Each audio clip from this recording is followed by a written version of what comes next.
Chers amis, chères familles et chers enfants, bonsoir. L'Église de Jésus-Christ des Saints des Derniers Jours est heureuse de vous accueillir ce soir dans cette émission de TNTV. Nous ouvrons ainsi ce concert de Noël orchestré par toutes les confessions religieuses de notre beau Fénois. Nous vous souhaitons une belle soirée en notre compagnie. Alors, il y a de cela 2000 ans, un miracle a eu lieu dans l'antique Judée. Il s'agit de l'histoire d'un homme et de sa femme, qui est devenue l'histoire d'une mère et de son enfant. Mais dès le début, c'était l'histoire d'un père et de son fils. Bethléem était une petite ville, mais elle a probablement laissé une impression différente à Joseph et sa jeune épouse Marie quand ils y sont arrivés. Cette nuit-là, Bethléem débordait de voyageurs venus de partout, qui répondant à l'édit de l'empereur César Auguste, qui ordonnait qu'un recensement soit fait dans son vaste empire. Tous ces sujets devaient se rendre dans leur lieu de naissance pour y être comptés. Quand Joseph et Marie sont arrivés dans le village, dans les frais du soir, il est probable que personne ne fit attention à eux. Ils ne formaient pas une grande procession, simplement deux de plus dans une foule de milliers. Bien sûr, un observateur attentif aurait pu remarquer qu'ils seraient trois, car Marie était enceinte. Et l'on pouvait voir que le temps où elle devait accoucher était proche. Les jours précédents, le couple avait fait le voyage d'une centaine de kilomètres depuis leur maison de Nazareth. Le long voyage les avait laissés de longues et de longues heures, seuls, avec leurs pensées. Tous les deux avaient sans doute fort à méditer, car ils comprenaient que l'enfant que Marie portait n'était semblable à aucun autre venu au monde jusqu'ici. Mais à cet instant, la signification de leur incroyable secret était éclipsée par des préoccupations plus urgentes.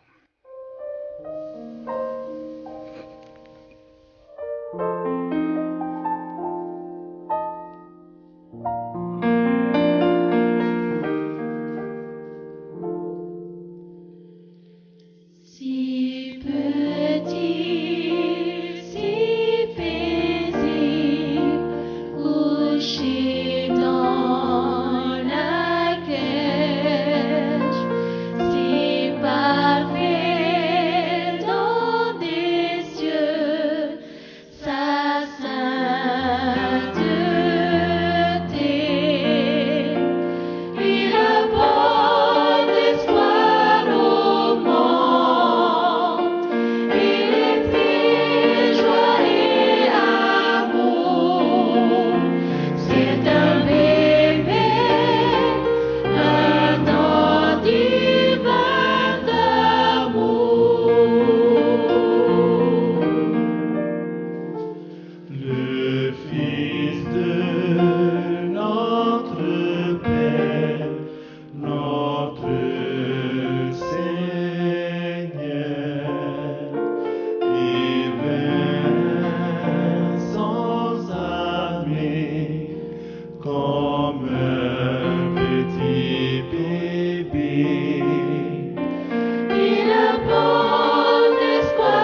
Joseph passa le pas de la porte, l'aubergiste, très occupé, essayait de répondre aux demandes d'un flux continuel de voyageurs.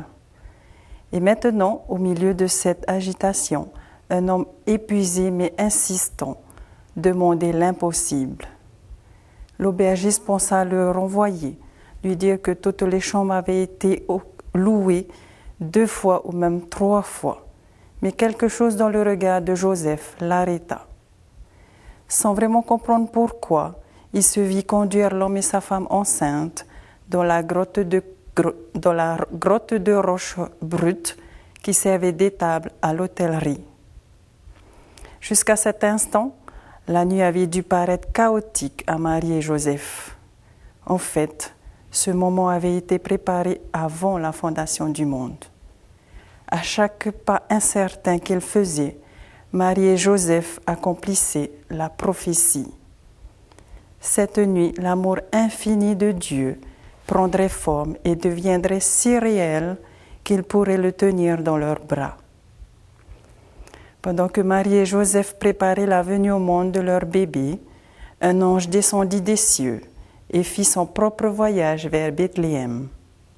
Il passa le village surpeuplé, s'arrêtant sur les collines sombres et solitaires en dehors de la ville, pour donner un message simple d'amour et d'espoir. Aux humbles bergers, l'ange parla de celui qui serait notre berger à tous, disant: c'est qu'aujourd'hui, dans la ville de David, il vous est né un sauveur, qui est le Christ, le Seigneur. Et voici à quel signe vous le reconnaîtrez. Vous trouverez un enfant emmailloté et couché dans une crèche.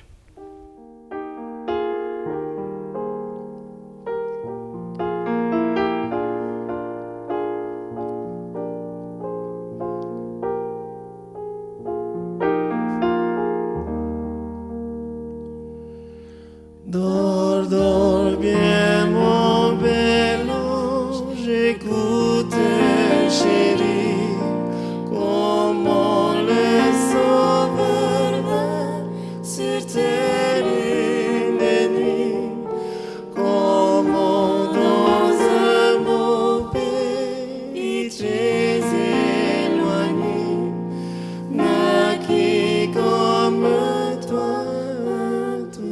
Petit bébé, dors mon enfant, mon bel ange, dors, dors en paix mon dos, bébé ne crains rien, dors mon enfant, mon bel ange, dors. Tout petit Jésus, prends bien soin.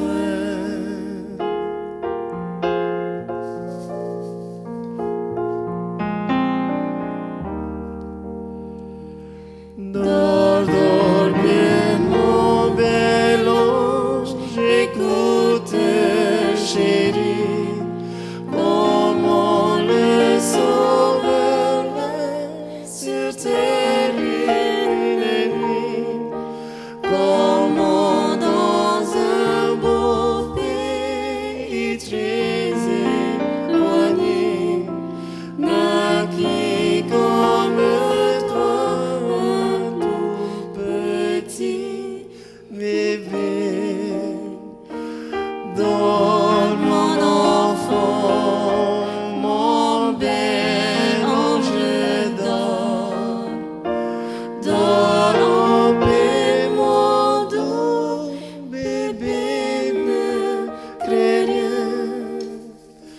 Dors mon enfant, mon bel ange, dors, de ces tout petits Jésus, prends bien soin. Quand les premiers bergers cherchèrent à entrer dans l'étable, Marie berçait son nouveau-né. Joseph, quant à lui, les regardait tendrement, avec amour. En réalité, cet enfant n'était pas le sien. ni celui d'aucun notre Père terrestre. Cet enfant appartenait à toute l'humanité. Quant à Marie, le monde ne saura jamais grand-chose de ce qu'elle a ressenti cette nuit. Elle gardera cela dans son cœur, où les mots sont inutiles. Cet enfant est Jésus, le Fils de Dieu, le Sauveur du monde. Mais à cet instant, il était petit, et l'air de la nuit était froid. Marie était sa mère, et elle le tenait dans ses bras. Cette même nuit, dans un pays loin de Bethléem, les rois mages observaient une nouvelle étoile dans la nuit. Ils comprirent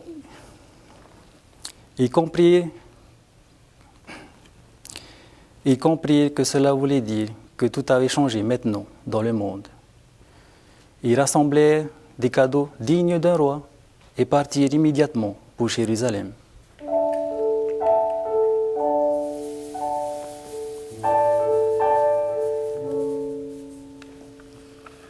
Il y a longtemps, dans la vieille Judée, une seule étoile brilla plus que les autres. Elle resplendit en majesté et gloire, annonçant la terre enfin bénie. Une seule étoile venue des cieux, une seule étoile proclame sa naissance. Des hauts astres dans le cœur céleste, chantons la paix au monde entier. Une seule étoile montre la voie vers l'enfant couché dans un lit de pain. Une seule étoile, un petit enfant, une nuit d'amour.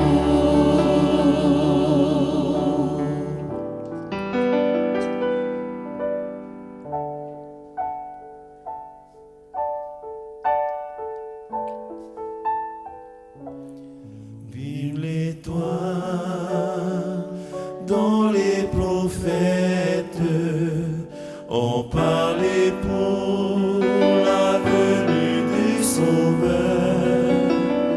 La nuit fut douce, la terre entière paisible, et l'étoile qu'on vit avec émoi. Une seule étoile venue des cieux, une seule étoile proclame sa naissance. Des hauts astres dans le cœur céleste, chantons la paix au monde entier. Une seule étoile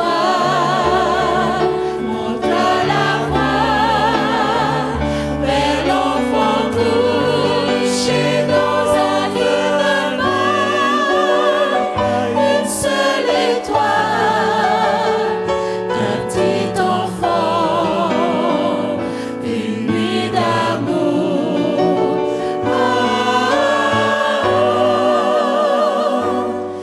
Une seule étoile, un petit enfant, une nuit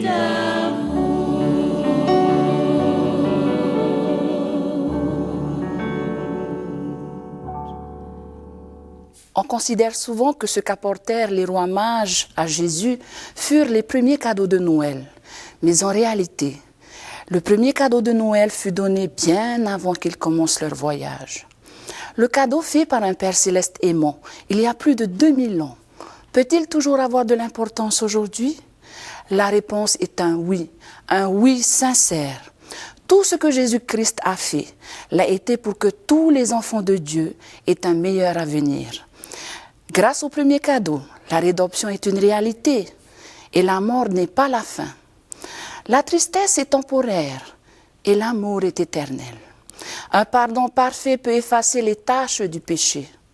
Et en acceptant les enseignements de Jésus et en suivant le parfait exemple de sa vie, nous pouvons lui ressembler davantage et connaître la paix et donc une joie véritable également. Ce Noël, souvenons-nous que le cadeau, il est le cadeau. Car Dieu a tant aimé le monde qu'il a envoyé son Fils unique afin que quiconque croit en lui ne périsse point, mais qu'il ait la vie éternelle. Comment prévoyez-vous de partager ce cadeau à Noël? Quant à nous, nous vous souhaitons les plus heureux des Noëls en famille et que tout vous soit favorable en cette nouvelle belle année 2015.